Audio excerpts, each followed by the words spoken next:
Ne kadar zaman oldu? Neredeyse 3 ay oldu anneni görmeyeli. Anneni görmedim. Canım benim. Peki bir şey Canım söyleyeceğim. Şimdi sen bize ellerini çekip benden mi söyleyeceksin? Ne söyleyeceksin? Elini çekip ben. Onun anısı nedir? Özelliği nedir o şarkının? Özellikle ben bu şarkıyı şimdi annem çok seviyor. Annemden Öyle de mi? ayrı düştüğüm için söylüyorum. Peki Ah canım. baban da seviyor mu şarkıyı? Evet.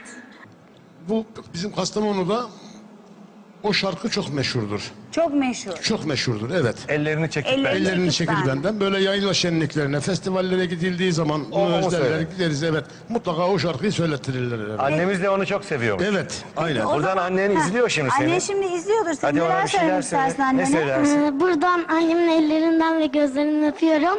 Ona çok yani yanaklarından da öpüyorum. Ona, Kucaklıyorsun, evet, sımsıkı kucaklıyorsun. Ve onu çok seviyorsun. sevgilerimi yolluyorum. Ay kuzum benim. Yolluyorsun. Peki efendim, ellerini çekip benden ve Berna.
baba. Ağlama yavrum. Ne ağlama yavrum? Yavrum ne bekledin? Yavrum.